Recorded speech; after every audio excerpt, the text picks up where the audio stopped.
You're fired. Pack your belongings. Security will escort you off the premises. Yes. Yes. Cancel the multi-billion-dollar deal. The office door closed with a soft click that felt louder than it should have. "You're distracted," the executive said, without looking up from his tablet. "And distractions cost companies money." Across the desk stood Naomi Pierce, a black woman in her early 30s, average height, 5 feet 6 inches, slim build, deep brown skin, neatly braided hair pulled into a low bun, thoughtful dark eyes, wearing a simple navy blouse, black slacks, low heels, posture calm and composed.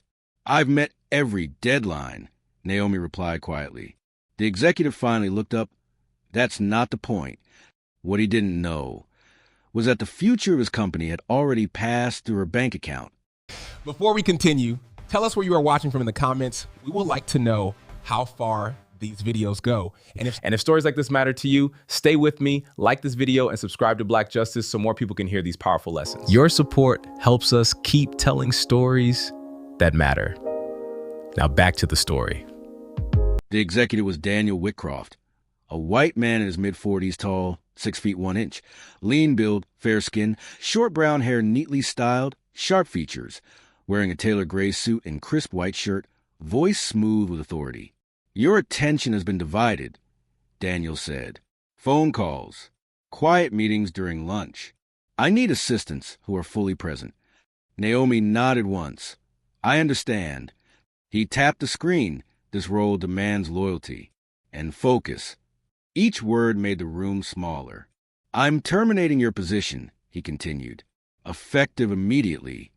Naomi didn't argue. She didn't plead.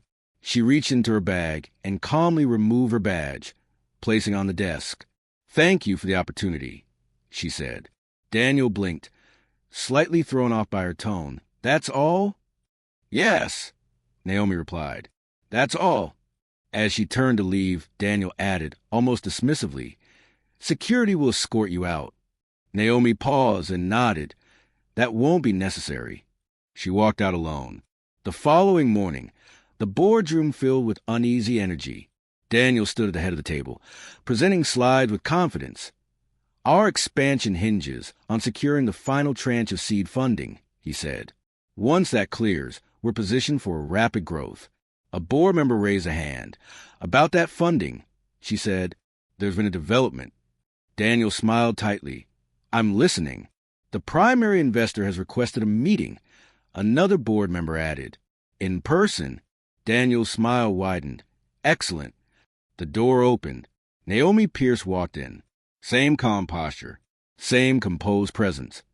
But this time, she wore a tailored cream blazer over a dark blouse, a slim leather folder in hand.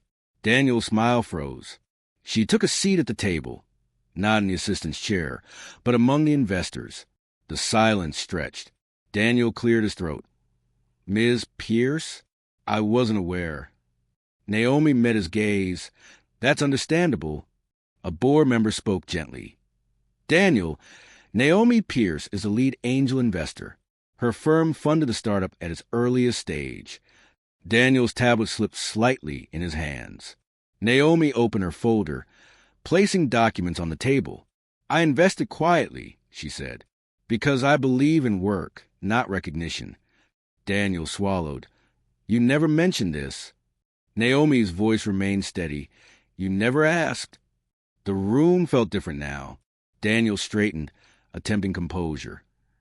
"There seems to be a misunderstanding." Naomi shook her head. "No, there was an assumption." She looked around the table. "I funded this company because I believed in its potential. But potential means people and how they're treated." Daniel's face tightened. Naomi continued, measured and calm. "I was labeled a distraction for managing my own investments. I was dismissed without inquiry." She paused. He didn't raise his voice. He raised the truth. This time, the truth belonged to her. The board chair folded her hands. "Daniel, your decision yesterday violates our governance agreement." Daniel looked up sharply. "What?" "The company cannot dismiss key stakeholders without disclosure," she continued, "especially not the person funding payroll." The room went still. Daniel's voice lowered. I wasn't aware. That, Naomi said softly, was a problem. By the end of the meeting, Daniel's authority had evaporated. His role was suspended pending review. Naomi's position was reinstated, not as an assistant, but as an executive partner. When she stood to leave, Daniel finally spoke. I owe you an apology. Naomi nodded once. I accept accountability. That matters more. As she walked out, the office felt quieter, not defeated, corrected. Power reveals who we are when no one is watching. If this story touched your heart and reminded you that respect should never depend on appearances, race, or color, take a moment to subscribe. Your support helps us share more Black justice stories that inspire change, spark awareness, and remind the world what dignity truly looks like. Like and share this video and leave a comment. Your voice helps bring these stories to life and keeps the message alive here. Your voice matters here.